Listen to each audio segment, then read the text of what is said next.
Hello and welcome to another exciting edition of the Web of Conspiracy. I am your host, Adam Webb. It's great to be back with you again this week. Just a couple announcements here real quick. Once again, I want to thank everybody for continuing to support the show. That's why I do this. That and general interest, of course, but your support is what keeps me coming back to do this. So once again, thank you to everybody who continues to support the show and listen, download, and reach out to me via email, and it's greatly appreciated. Also, just wanted a little comment, and I kind of want a little bit of feedback. Last month, I pretty much did an entire month of conspiracy-based programming, in part because I had done a run where I hadn't really got into a whole lot of conspiracy stuff and really wanted to touch a little bit more into that aspect of what I cover on this show. And so I dedicated basically a month of shows to it. So I wanted a little feedback and to see how everybody felt about it, if it was a matter of you liking it all in one month like that, where I did just one type of show in a month, or if you'd rather I spread it out a little bit more. Certainly it's my attempt to, but I just kind of wanted to get a feedback on that. It looked as if, though, a lot of people were really supportive. I know that the False Flags episode was a pretty popular one, so by all means, I certainly have no intention of moving away from conspiracy stuff, but I really am just looking for feedback on how everybody really felt about the way in which I presented it for an entire month. If you like the idea of me doing these monthly theme type of topics, right? You know, maybe one month I could focus on solely UFOs for the UFO lovers, but it's not something that I really intend to do consistently, but was really kind of just looking to get a little bit of feedback on that. So let me know how you felt about that. I don't intend on making that a regular thing, but if the demand is there, I mean, look, if everybody reaches out to me and says, you know, I'd really love to have a month of this particular topic or a month of ghosts, I know that's going to be a subject I haven't gotten a whole lot into either. So by all means, you know, let me know. I'm more than open to researching and getting into a lot of different topics. Now, of course, I already usually have an idea. I have sort of a plan out ahead for different show topics and themes. That being said, I'm also fairly flexible. So if there's a subject that anyone's interested in hearing me discuss or get into, by all means, let me know. Just drop me an email, webofconspiracy@gmail.com. You can also visit the Facebook page, Twitter, Google+. If you haven't already liked those pages or followed me on Twitter, do so, and drop me a line on there. Let me know. By all means, I will try my best to at least to meet most of the requests. You know, certainly. That's the thing about this field. There's so many different topics, and you know, when I think about doing a weekly show, you know, am I going to be capable of finding different subjects to talk about? And to a certain degree, of course, there's always a little bit of overlap from certain type of topics to another. That being said, you know, I do my best to find something that's a little more maybe out there sometimes, as well as looking for topics that aren't as covered, or at least haven't quite hit the mainstream as well. So that's sort of a show I have today. I'm really excited about it. The Bennington Triangle. I'll be getting to that here in a little bit. But once again, let me know what you thought of the month of May, and just give me some feedback. And if you have any suggestions as to show topics that you like in the future, please let me know. Couple of little things I want to touch on the news before I move into the main topic.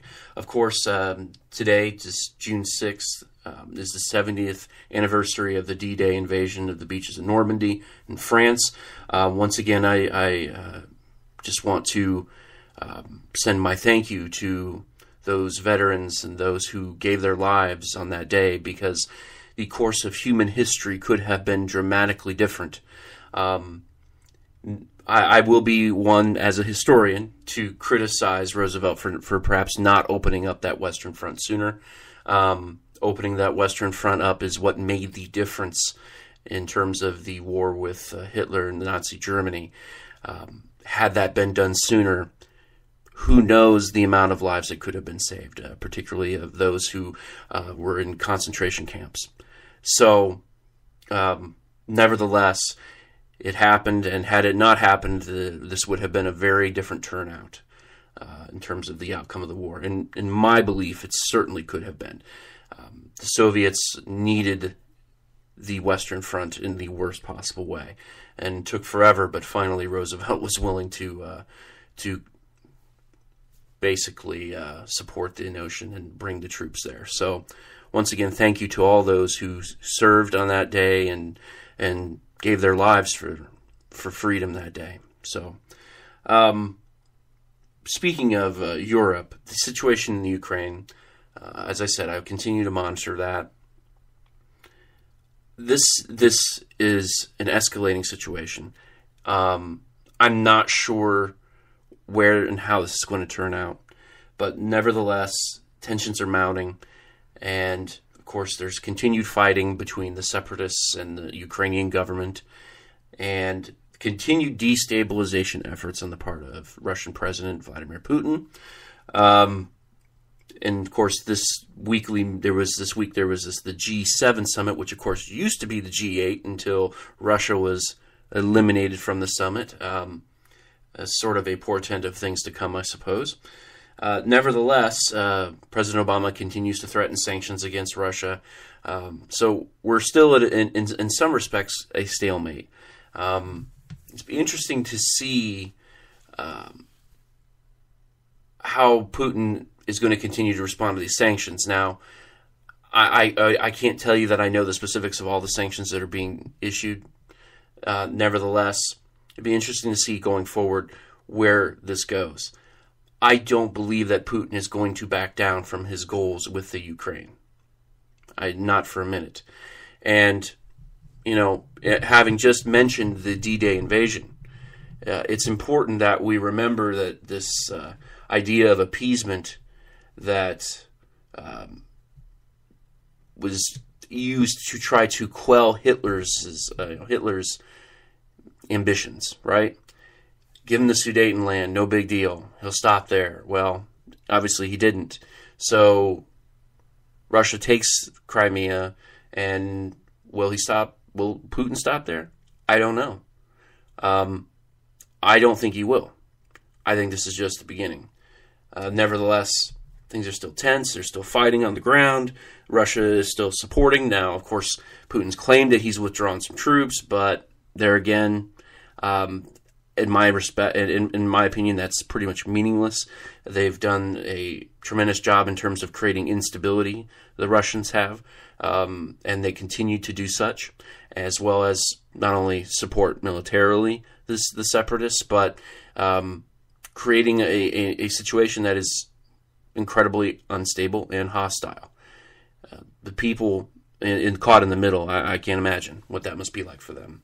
So, nevertheless, I'll continue to monitor, and we'll discuss this. And for those of you, I've discussed this on occasion on the show, and I know I certainly put it in my bio on the show's website. So check that out if you get the opportunity, webofconspiracy.wix.com/web-of-conspiracy. On there, I give a little bit of the bio. I am aside from being a historian, certainly in the past I don't practice as a historian at the moment, but I'm also a public policy analyst. Not going to say for whom of which I work and what work I necessarily do, but I have been fortunate to be privy to some information about the situation there, and this, as I've mentioned, I know in the past, certainly about the case of Azerbaijan, there is legitimate concern across all those Soviet republics, former Soviet republics. This is a push to the old Soviet Union, and perhaps escalating from there. I'm skeptical of beyond that, but you never know. So I continue to monitor this, and when I have more information, when I have more inside information to a degree of which I can disseminate, I certainly will. So, okay, today's topic. Now, this is one I came across maybe a couple months back now. Fascinating, and I came across this, and it sort of reminded me of two shows.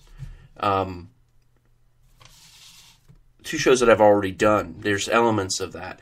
Certainly the Bennington Triangle episode that I did, which was one of the most popular episodes of the show, as well as the Dyatlov Pass episode, which is also a fairly popular show. for the podcast. So I came across this topic and I thought, well, this would be something that I think the audience would really love and really be interested in hearing about if you haven't already. So this Bennington Triangle, what is this Bennington Triangle?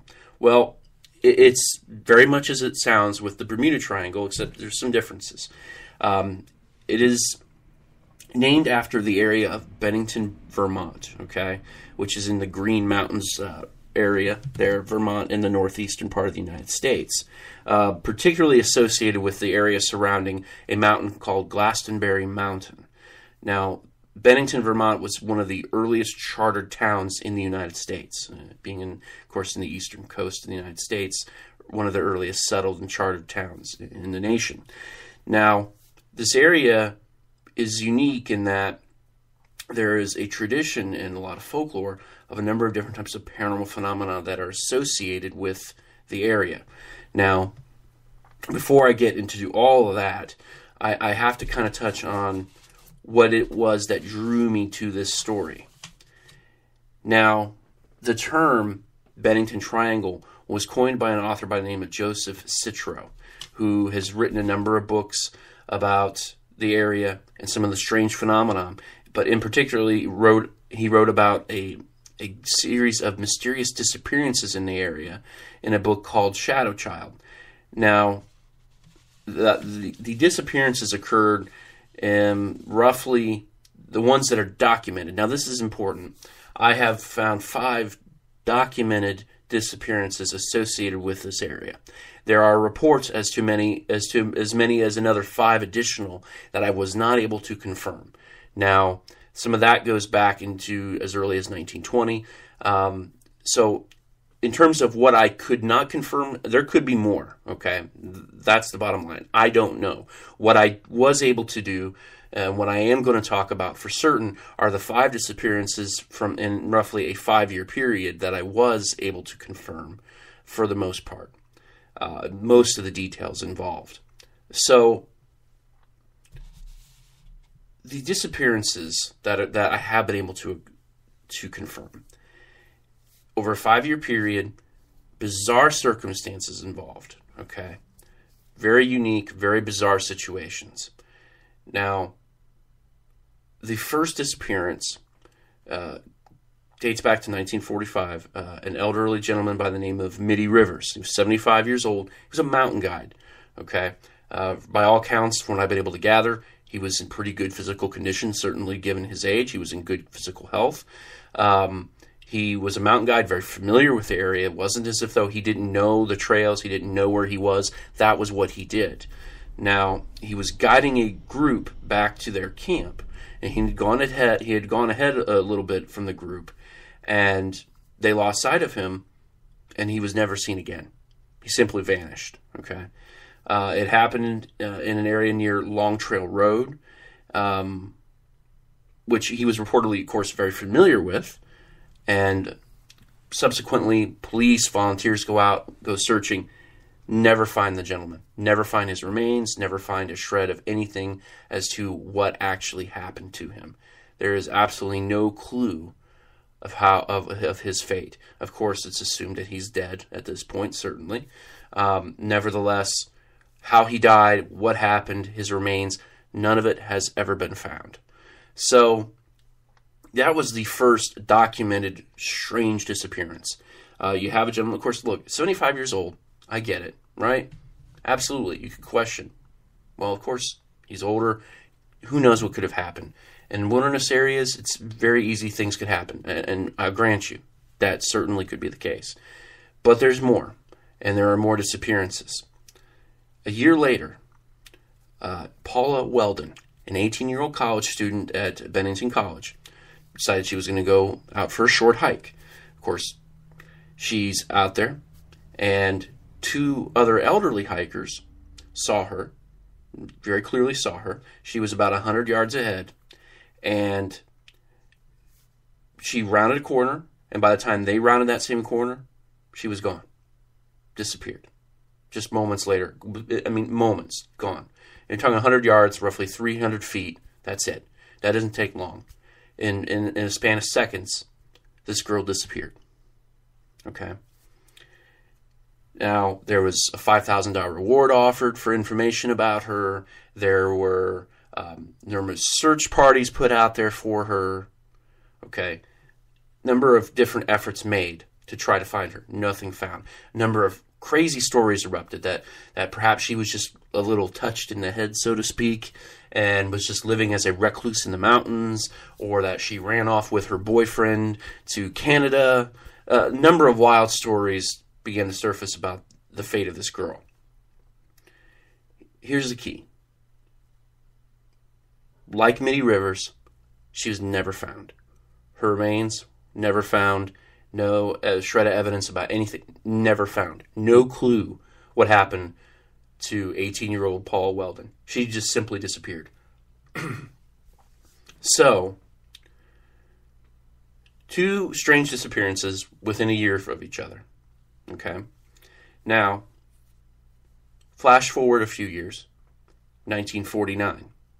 This, to me, is perhaps, has the potential to be the most bizarre story, most bizarre disappearance associated with the area. James Tedford. Now, there's some dispute as to his actual last name, if it's Tedford, Tedford, or Tetford. At any rate, he was riding on a bus from St. Albans into Bennington, Vermont. Now, he disappears from this bus 3 years to the day of Paula Weldon's disappearance. The same exact day, 3 years later. Now, witnesses claimed they saw him, of course, get on the bus, but they never saw him leave the bus. And his luggage was still on the bus. And he was never found. It appears, by all accounts, that he simply disappeared off the bus. Nobody can account for that, for what happened to him. Now, of course, being 1949, no cameras on the bus, no surveillance, so no way to be able to confirm the veracity of this story in that respect. We're operating under eyewitness testimony, which can be flawed, right?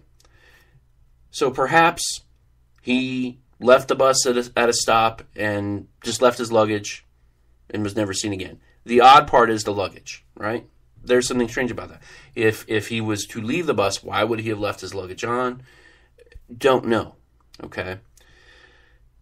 There's some other speculation. Well, perhaps he jumped out the window. I don't know. I find that somewhat doubtful as well.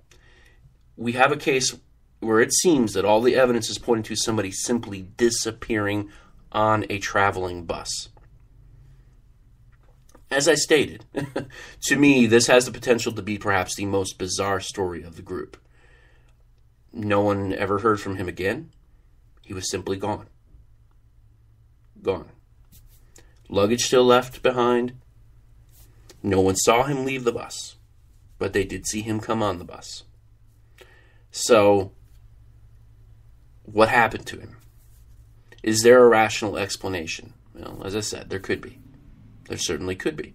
It could be that people were just flawed in what they saw, that they weren't very observant, that he simply just left and either forgot his luggage, which would be a little odd. You would think he would at least make some kind of luggage claim with the bus company, or he decided he didn't need whatever was on that luggage.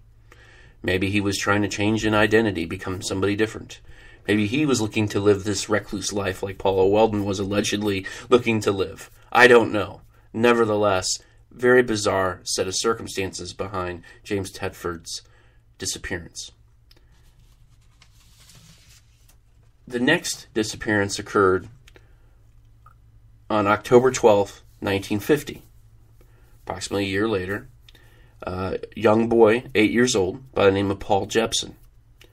Now, Paul went missing from his mother's truck while she was tending to their pigs. The police, when they went searching, they used tracking dogs the dogs did manage to find his scent. They were tracking his scent, which followed to a nearby highway and was gone. They lost the scent. Now, the area that they lost his scent was near the same area where Paula Weldon disappeared. Like all the other disappearances before, Paul Jepson was never found. Okay? So, this is a situation, this particular case, of course, an 8-year-old boy, being in the times that we live in today, you could maybe perhaps make the argument perhaps somebody took him, right? It was near a highway, maybe he left his mother's truck, wandered off, got near to the road, and then some unfortunate incident occurred, and this young boy was taken by some very seriously disturbed individual. That's certainly a possibility in the case of Paul Jepson. And looking from our perspective now, back to then, that could very well be the case. That there could very well be, in the case of Paul Jepson, a very unfortunate example of something that may have legitimately happened. And honestly, we could look back at these other cases and perhaps argue that maybe there was some sort of serial killer, unknown serial killer in the area, who was involved in their disappearances. Of course, the James Tetford one would have been a difficult one, but the others, the Mitty Rivers, the Paul Weldon, and the Paul Jepson, perhaps there was an individual or individuals involved in their abduction and eventual perhaps murder, unconfirmed. And of course, as I've stated with these cases, is there's no evidence left behind. There's nothing to link to anything really other than speculation, right? The fact that Paul's scent was lost at the highway, it would lead me to believe that perhaps somebody took him from the highway. I don't know. The Paul Jepson story, as I said, could have a rational and unfortunate answer as to what may have happened to young Paul Jepson. Now, 16 days later, on October 28th, 1950, the last known documented disappearance associated with the area occurred. It was a woman by the name of Frida Lander. She was 53 years old, and she disappeared during a hike with her cousin. She had slipped into a creek bed and gotten wet, and she had told her cousin that she was going to turn back to the camp to go change, and that, to stay there, and she would eventually meet up with her cousin. Now, she, from all accounts, doesn't even appear that she made it back to camp. She was gone. Disappeared. No evidence as to what happened to her. No shred of clothing, nothing like that. Just disappeared. However, her situation is unique from the others. On May 12th, 1951, her decomposed body was found near Somerset Reservoir. And this is an area that had been searched previously to no avail upon her initial disappearance. In every case here, in terms, there was extensive effort to search and to recover, and nothing was ever found. Now, this is the only so-called case to have been solved. However, coroners did not necessarily narrow down an exact cause of death for Frida Lander because she was so badly decomposed. And of course, we're talking about 1950, not 2014, where we have much improved and advanced forensics and forensic science now than certainly we did 60 years ago. So in terms of at the time, they were unable to determine a solid cause of death. Could have been a number of different things. But she is the only person that has been recovered, that has been confirmed to have disappeared from this area. Okay. As I said before, I've heard reports. I know there was reports in 1949 that 3 others had gone missing. I can't confirm that. I don't know. Okay. It's possible that there's certainly others that may have disappeared in the area that were never found from again. Who knows? I don't know. But this is just what was confirmed. And of course, you go back a long period of time, well before well-written records were kept. It's hard to say just how many disappearances may actually be associated with this area. Okay? As I stated, there could be some very rational explanations. There could be a serial killer, right? that could have been associated with this area in this given time. There could have been some rather unfortunate things that have happened. Okay, and my initial reaction upon hearing the story was that oh well, this sounds like there was probably some hidden serial killer, unknown serial killer, or something along that lines that came up through this area and decided this was a great place to set up shop for a while. Who knows? And that could certainly still be the case. However, once I had heard about these strange disappearances, I began to also read about and discover strange phenomena that's associated with this Glastonbury Mountain and this Bennington Triangle area. Now, there are other places, and I've mentioned this, of course, a number of times. Certainly talked about it during my Bennington Triangle episode. The idea of these vile vortices, where strange things happen, where these, like perhaps these vortexes, where people and things go missing. Planes, of course, and I was discussing the Bennington Triangles. So I begin to read more about some of these other real bizarre things that have been just seen around this area. Okay?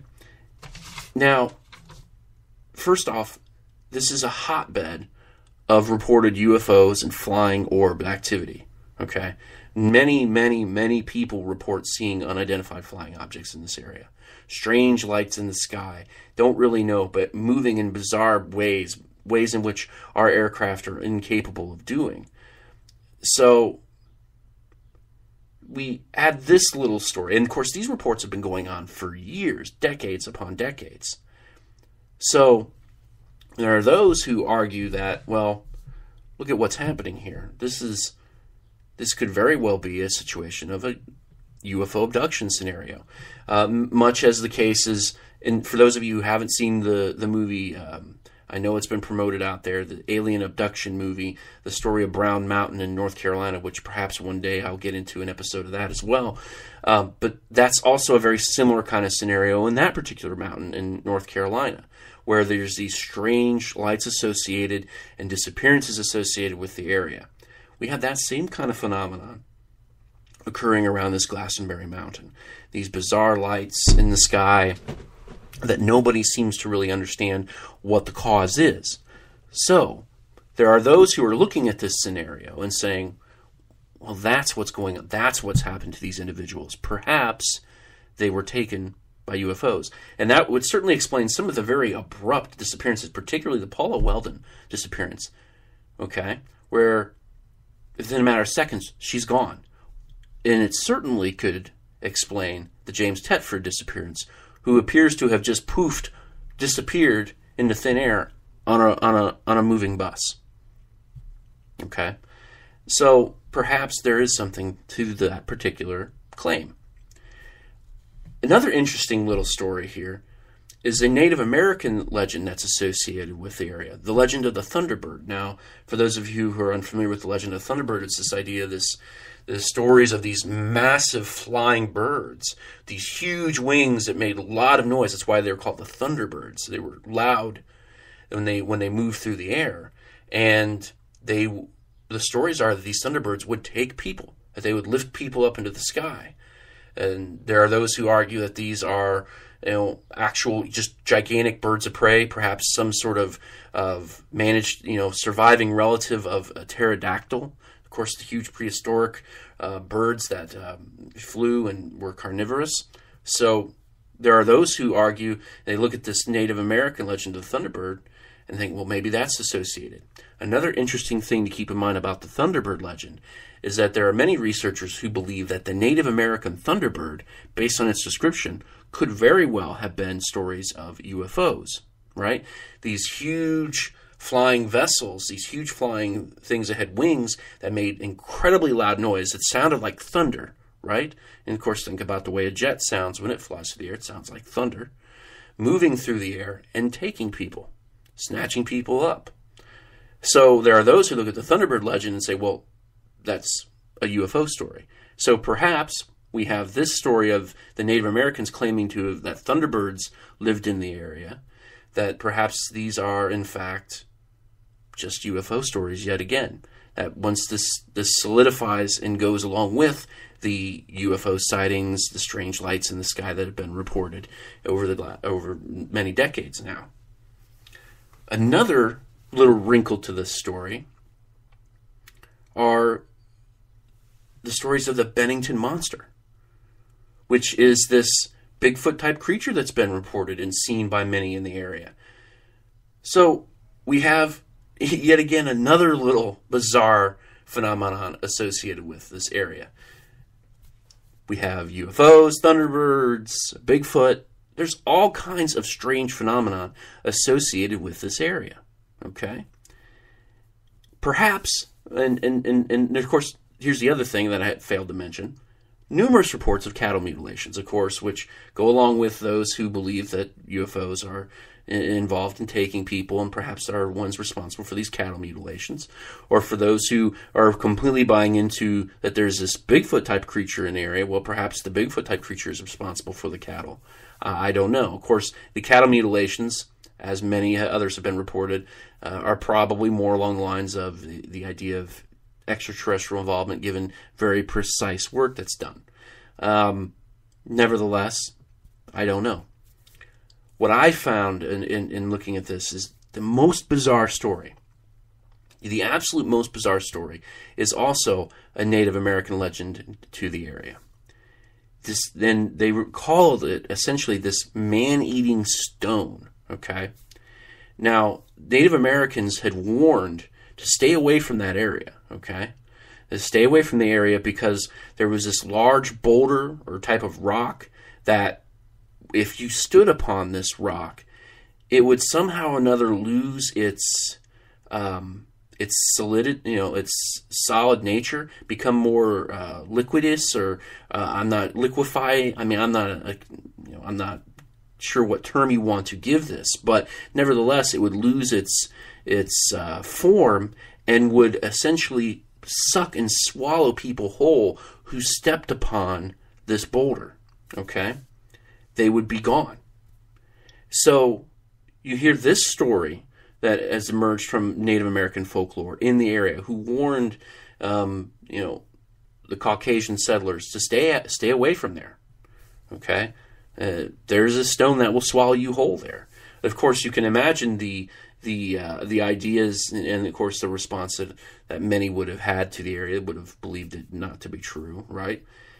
Nevertheless, when you look at these stories, and I said this before, there are a lot of areas where there's very bizarre names attached to things, to avoid. There are stories and there are legends that say, avoid these areas. What I know is this, is that I won't go into an area that is known to have had a history of strange, bizarre phenomena occurring with it. I think that if you go to an area that's called Devil's Pass or something along those lines, that there's a reason that those names are there. Either it's unsafe, poor trails, or perhaps there is something much more sinister involved. At any rate, this is another situation where Native Americans believed that there was this bizarre thing out there that if you stepped upon it, this would swallow you whole. So, once again, looking at all this phenomenon, okay, and you compare it with retrospect to these strange disappearances. As I said, there could be a very rational explanation for all those. A very rational, unfortunate explanation. However, I don't know that we can completely dismiss out of hand the fact that there's all this paranormal activity associated with the area and these very bizarre series of disappearances that could be even more. There are, as I said, reports of 10. I was only able to confirm 5. So, say there isn't, in fact, a rational explanation. Say, for instance, that's not the answer. What could be the answer? Well, as I stated, UFOs, these Thunderbirds, Bigfoot, and a man-eating stone. I have to laugh at that because it is crazy to hear that kind of story. But perhaps there is something unknown out there. I mean, this is what I do know. There is much that we do not know. Okay? There's much that we do not know about our own planet, let alone beyond. And we're finding new species of animal every day. We're finding that there is still a great amount of wilderness that even in the continental United States is still untouched. So the idea that I don't scoff at the idea that there's a potential, some sort of primate that's an offshoot of human, that's very tall and walks upright and lives in the wilderness. That wouldn't surprise me. About 100 years ago, people believed that the gorilla wasn't real. And now, of course, we know that it is. So, would it surprise me? Not at all. I believe they exist. Is that what's responsible for what happened at Glastonbury Mountain in the Bennington Triangle? I don't know. When we look at this case and I think about these outcomes, and it reminds me of, and also the Dietlef Pass incident, where we had these missing hikers. Of course, they all disappeared. Well, they all died at once and on one trip.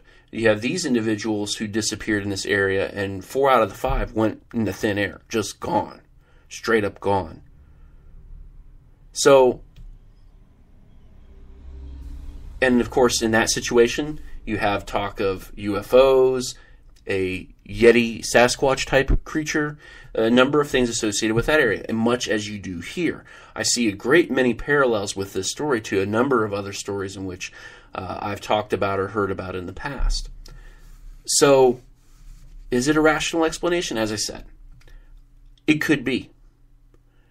And if greater evidence had been found, had more remains been found, had more than just one person been located, well, perhaps I would certainly be more inclined to believe that there is a truly just a rational explanation that we can accept without question.